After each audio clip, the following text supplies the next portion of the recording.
Olá, então, módulo 3, começando por aqui, o seu manual básico de instruções. Vamos aprender o que são as emoções?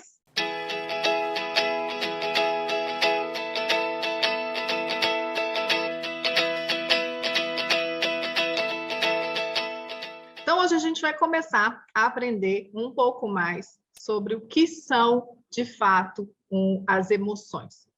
O que a gente deve fazer com uma emoção, como a gente deve observar uma emoção. Então, se eu for olhar a etimologia da palavra, a emoção está falando sobre o mover para fora, está falando sobre in motion, está falando sobre colocar em movimento. Imaginem duas pedras que se chocam e geram alguma energia. Isso que é uma emoção. São duas pedras, duas forças que se chocam e geram um movimento. Então, eu quero que vocês aprendam, a partir de hoje, que a emoção nada mais é do que um combustível. É um tipo de energia que a gente precisa aprender a usar a nosso favor. Só que antes de poder aprender a usar a nosso favor, a gente vai ter que desaprender um bocado de coisas que foram ensinadas. Vocês já passaram, então, pelo módulo 2, o nosso treinamento nada básico de sobrevivência. E eu vou voltar só um pouquinho lá naquela etapa da primeira infância, do 0 aos 6 anos, porque é lá que a gente aprende a usar as emoções num modelo de sobrevivência. E nessa etapa, a gente usa, sim, as emoções como um combustível, como uma energia que nos move, porém, contra a nossa essência, contra o nosso desejo. Por quê? Porque é um modelo de única e exclusivamente de sobrevivência. Então, a gente usa da emoção para conseguir algo que quer. É como se fosse uma moeda de troca. Então, nessa etapa de 0 aos 6, a gente ganha com choro, com a culpa, a gente ganha com luta. Nós estamos ali naquela fase, aprendendo tudo por condicionamento. Então, nós entendemos, por exemplo, que quando eu choro, eu consigo o que eu preciso. Se eu faço cara de triste, fulaninho fica com dó de mim. Ah, nessa hora eu não quero sorrir, eu não acho tal coisa engraçada, mas se eu sorrir, eu vou ganhar tal outra coisa ou tal outra oportunidade. Então, a emoção ela é usada como uma moeda de troca e não na forma original dela, como uma energia que eu preciso tomar consciência e transformar. Então, no primeiro momento, nós precisamos desaprender essa utilização das emoções contra a nossa própria essência. Então, presta atenção comigo. Toda vez que uma emoção surge, e ela surge como uma reação automática, fisiológica, a gente ainda vai falar mais disso, fiquem tranquilas, mas eu quero que vocês entendam que é algo que surge no seu corpo com uma reação automática, e é como se fossem ondas de energia que começassem a circular por você. Essas ondas precisam de liberação, elas precisam de espaço para sair. E olha como é que é o nosso treinamento. Uma criança se assusta, ou ela está com medo de alguma coisa, e a gente fala assim, não preocupa não, não é nada não. A criança cai, machuca, está com o joelho sangrando, está lá sentindo dor, e a gente está lá, vem cá que eu vou dar um beijinho para passar. Beijo não passa nada, mas a criança tem que fingir que passou, tá? Ela fica confusa na emoção que ela está sentindo, ela está triste, ela está com raiva porque caiu, ela está com vergonha porque todo mundo viu, e está todo mundo falando, olha o passarinho, olha a nuvem. Então, é como se o tempo todo a gente fosse obrigado a suprimir, a condensar aquela emoção e fingir que não está experimentando aquilo. Porém, aquela energia ela vai ficar aprisionada no nosso corpo. É como se eu pegasse aquela criança e simplesmente enjaulasse aquela emoção, ela vai ficar acumulada no corpo em algum lugar. Daí vem as nossas doenças psicossomáticas, nossa aula daqui a pouco sobre o corpo e as emoções, vocês vão entender um pouquinho. Então, todas as vezes que a gente se entristeceu porque estava despedindo de alguém, a gente não pôde chorar, a gente não pôde expressar nossa tristeza, essa energia também ficou acumulada no corpo em algum lugar. E essas sensações, elas vão sobrecarregando o nosso corpo, é como se fosse gerando literalmente uma tensão energética, uma tensão que vai sendo acumulada por aqui e ela vai ter que dar vazão em algum momento. Basicamente, o que nós precisamos entender é que as emoções, elas nos confundem e nos fazem crer que dominam o nosso corpo.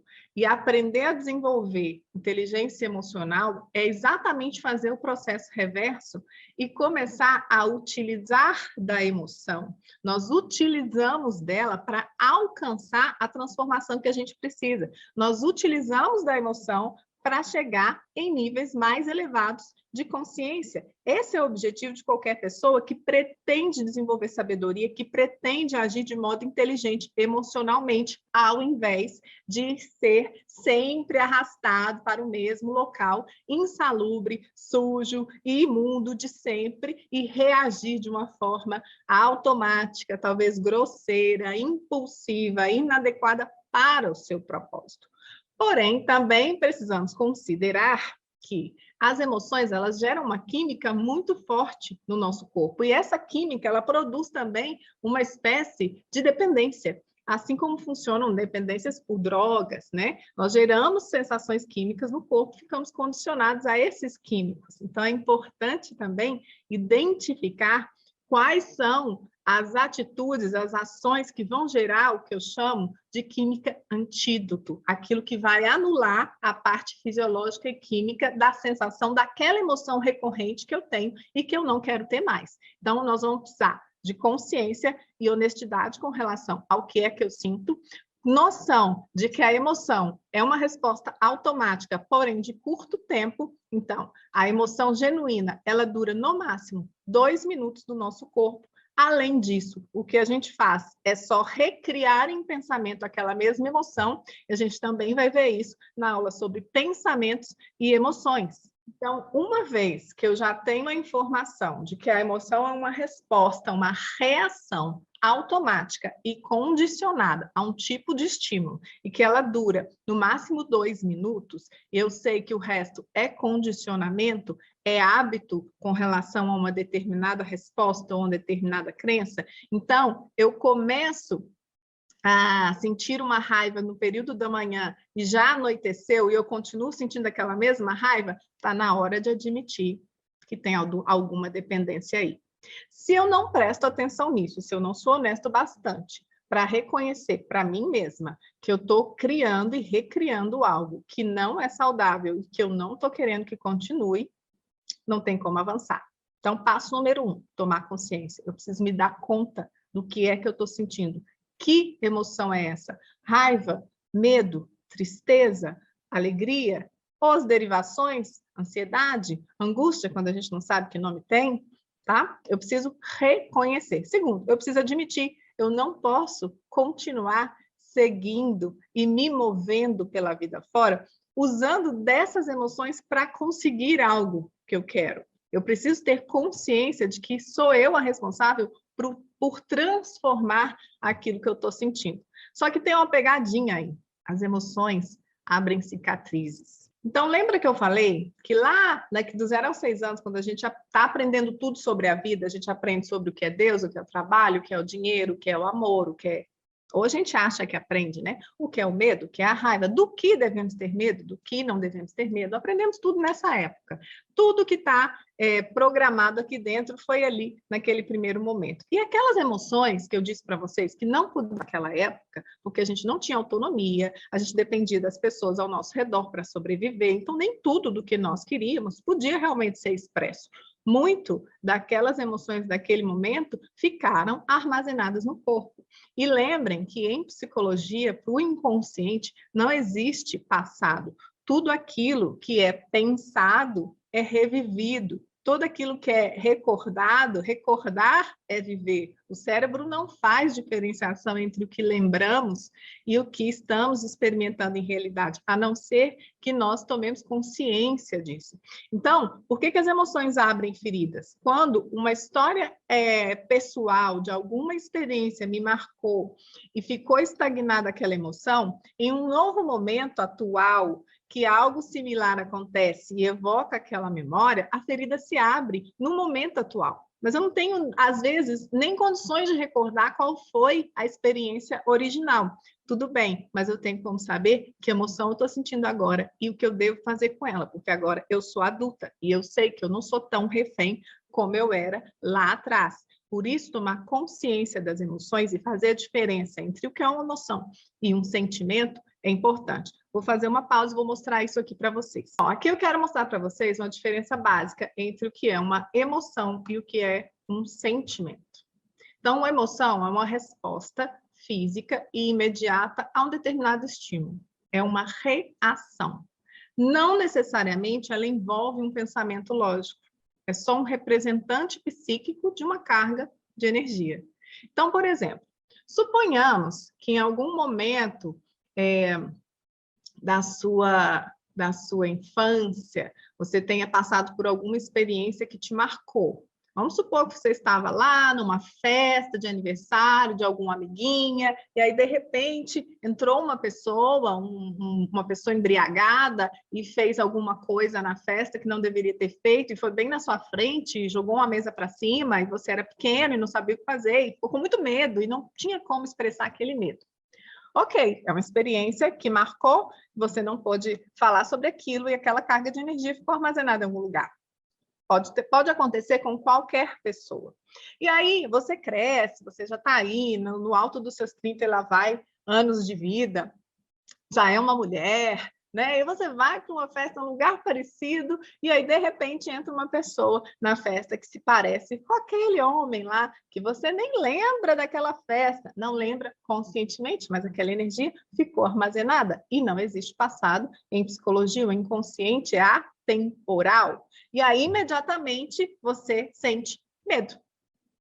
E você não tem como entender de onde vem aquele medo. Você só sabe que está com medo. É a hora onde a confusão começa. Porque aí as pessoas confundem emoção com algo, como se fosse uma mensagem do além. Ah, isso é um sinal. Isso quer dizer que alguma coisa ruim vai acontecer ou está acontecendo. Aí começa a ligar para a mãe, para o pai, para o filho, está tudo bem, não está tudo bem, o coração começa a acelerar. Pronto. O que não estava acontecendo já começou a acontecer em pensamento, porque uma emoção veio, você não soube esperar o tempo necessário, não soube agir no seu corpo, intervir no seu corpo para que aquela emoção se estabilizasse e ficou contaminada com aquela experiência que é só uma ferida muito antiga que abriu e você não sequer você tem como acessar aquela memória.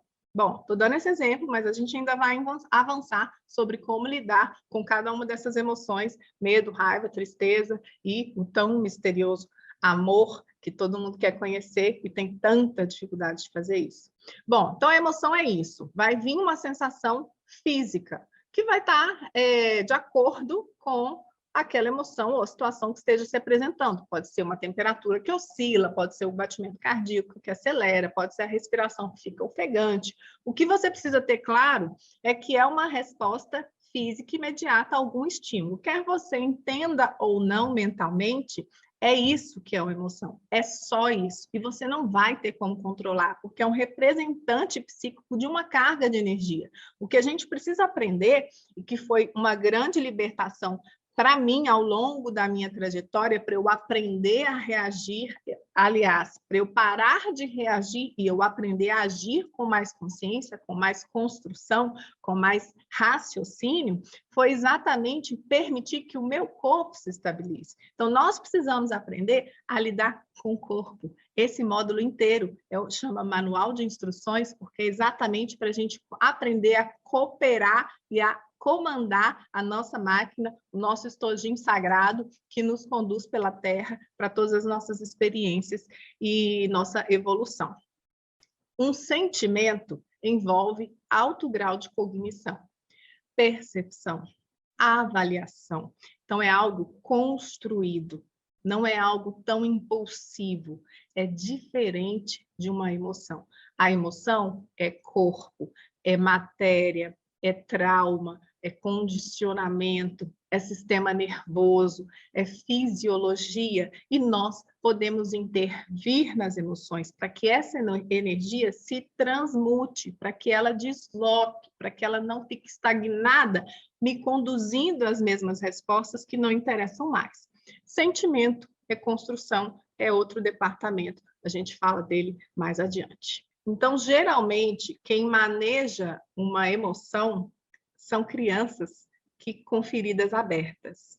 São crianças que simplesmente não sabem o que fazer e ficam ali desgovernadas dentro daquele corpo que você tem a sensação de que você não controla mais, como se você fosse morrer, como se você não pudesse conter aquela sensação que está dominando o seu corpo. A emoção nos faz crer que domina o nosso corpo. Porém, se tem alguém aí, se tem um adulto aí que pensa, que avalia, que se observa e que se analisa, esse adulto pode assumir as rédeas do que está acontecendo no próprio corpo, com responsabilidade e com consciência. Mas sabe o que acontece? Ninguém quer lidar com essa verdade, porque se eu estou saudável, se eu não tenho nenhum problema mental, se eu não estou desequilibrada, se eu não estou tendo uma crise de pânico, se eu não estou tendo uma crise de ansiedade, então muitas das decisões, muito da responsabilidade sobre a vida fica nas minhas mãos e ninguém quer ser livre o suficiente para ter que assumir responsabilidade nenhuma. Então, às vezes, é até conveniente deixar que alguma emoção me domine vez por outra. Então, quando nós entendemos que nós estamos no comando e passamos a informar para o nosso cérebro e para o nosso corpo como que as coisas devem funcionar, nós finalmente saímos daquele piloto automático que negocia contra a minha própria pessoa. Se a gente sai do piloto automático, nós saímos daquilo que é óbvio. E se nós saímos do que é óbvio, também estamos começando a usar da nossa inteligência finalmente. Então, em automático, algumas pessoas são capazes de observar um entardecer lindo, maravilhoso, uma imagem tão bonita que é aquele pôr do sol, e internamente pensar assim, ai, como eu estou só, como eu estou solitário, ai, ninguém me quer. E pronto. Esse pensamento estraga tudo. Essa pessoa está viciada em se sentir abandonada e sozinha, ao invés de ser capaz de desfrutar daquele momento que ela está podendo experimentar. E ela estraga tudo, inclusive o pôr do sol. Então, olha um exemplo também prático. Uma vez uma mulher veio me relatar muitíssimo angustiada, uma sensação horrorosa de que ela era uma péssima pessoa, simplesmente porque ela tinha recebido uma visita em casa de uma familiar, de uma pessoa da família, e essa pessoa ia embora, passou uns dias com ela recebeu, né? Foi uma anfitriã, como ela acha que deve ser, e no dia de ir embora, essa visita, ia embora muito cedo. E a própria pessoa falou assim, amanhã eu vou sair muito cedo, você não precisa levantar, não se preocupa, porque eu vou embora e está tudo bem. Tá? E assim ela fez, a pessoa ia sair muito de madrugada, já estava tudo organizado, ela continuou dormindo, e a pessoa foi embora, como elas tinham acordado. E aí, no dia seguinte, ela levantou e ela começou a simplesmente se torturar e se achar a pior pessoa do mundo, porque ela não tinha levantado para fazer o café para a visita. Esse é um dos exemplos práticos de como a gente precisa recriar uma emoção de acordo com as experiências anteriores. Isso estava totalmente conectado com o senso de desvalor que ela tinha com relação a ela mesma. Ela sempre se achava a pior pessoa do mundo, uma péssima anfitriã, que as pessoas não gostavam de ficar perto dela. E ela deu um jeito de recriar a mesma sensação por causa do café. E o que a gente deve fazer nessas experiências? Você pode até reavaliar se você deve ou não levantar de madrugada para fazer o café para sua visita, que diz que não precisa do café, se você acha que você tem café. Mas se torturar por isso no dia seguinte é inútil. Não é inteligente. Na próxima vez que a visita vier, faça o café. É simples. É tão simples que a gente complica. Então, a única maneira de nós escolhermos e transformarmos que tipo de emoções nós vamos ter com mais frequência é, primeiro, admitindo quais são as emoções que eu tenho recorrentemente e que me desgastam. Eu estou recorrentemente triste, eu estou cotidianamente com raiva, eu estou viciada em sentir medo. Que tipo de emoção eu alimento através dos meus pensamentos e das minhas ações? Essa é a pergunta da aula de hoje.